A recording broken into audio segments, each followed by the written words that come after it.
a fait un petit titre un petit peu vendeur, les Fab Labs vont-ils nous sauver? Mais dites-nous d'abord, qu'est-ce que fait l'Atelier 21? Parce que vous êtes un laboratoire d'innovation extrêmement varié. Oui, alors...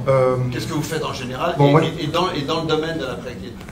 Ouais, alors moi je suis passionné par les questions d'énergie depuis une vingtaine d'années. Ouais. Donc j'ai travaillé entre la France et la Suisse, avec beaucoup les milieux universitaires, les entreprises. On a travaillé beaucoup les questions d'innovation depuis pas mal d'années.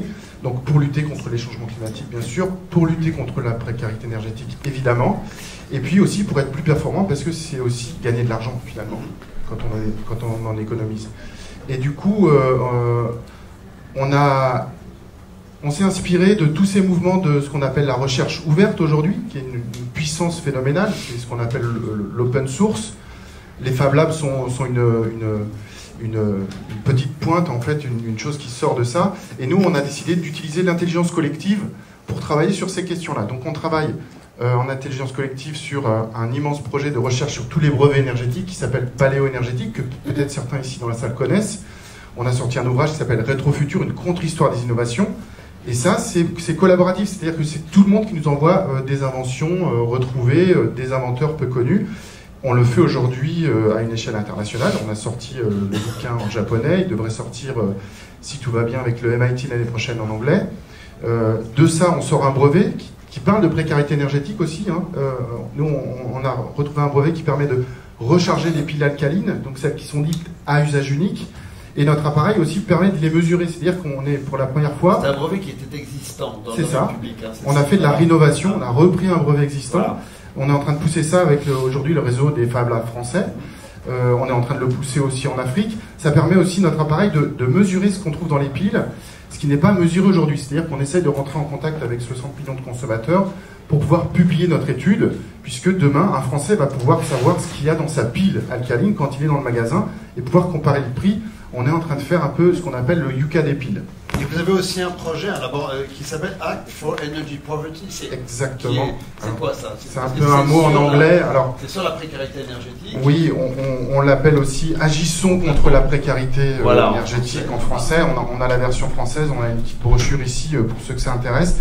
Et on a décidé de travailler sur le site. Voilà, parce qu'on travaille beaucoup avec les milieux universitaires, les écoles d'ingénieurs, parce qu'aujourd'hui, il y a plein d'ingénieurs engagés qui veulent nous rejoindre, faire des stages avec nous, donc on essaie d'en prendre un maximum, mais on n'est pas assez nombreux. Ce qu'on imagine, c'est que l'atelier 21 de demain va peut-être devenir une sorte d'école aussi pour tous ces jeunes qui veulent se former.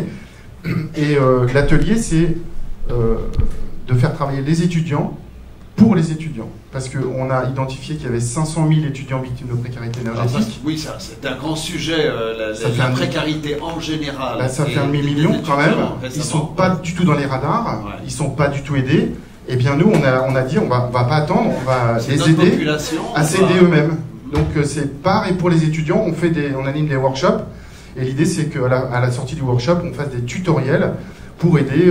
des tutos vidéo sur Internet. Voilà, c'est ça l'idée, des petites combines, des choses pour identifier les pièges à pas tomber quand on loue un logement, les moisissures, regarder la facture énergétique, si on est en dessous d'un toit pas isolé, si on a des grandes baies vitrées qui sont pas isolées, etc. Donc l'idée c'est de travailler sur les bonnes pratiques aussi entre étudiants. Vous faites ça tout seul ou avec les mutuelles étudiants? Alors on fait pas ça tout seul, on est éventuellement en relation avec plein d'étudiants et d'universitaires, des assos étudiantes. On est soutenu par la Fondation Schneider Electric dans tous nos projets, ce qui est pour nous une immense chance. Et je les remercie publiquement, parce que c'est très important. Il y a aujourd'hui des gens à rassembler autour de la table. On en parlait avec la Fondation des Transitions. Il faut rassembler les gens qui sont bailleurs sociaux des étudiants, les comités d'étudiants, le réseau français des étudiants concernés par les questions de développement durable. Donc je pense qu'il y a beaucoup de gens à mettre autour de la table, et c'est des gens qu'on va peut-être aider à ne pas basculer dans la précarité énergétique quand ils vont acheter leur première maison. Les tutos, ils sont déjà en ligne, ou c'est quelque chose que vous avez l'intention? On a commencé à les mettre en ligne, et c'est en train d'arriver petit à petit. Là, on rentre en workshop avec l'école des mines ParisTech sur les questions de la précarité énergétique, alors cette fois-ci avec un territoire, et puis on est en projet avec l'école de Nancy, avec différentes écoles, et aussi les lycées et les collèges du 9-3. on travaille avec des lycées et des collèges qui sont en précarité énergétique. C'est-à-dire que les collèges n'arrivent plus à payer la facture.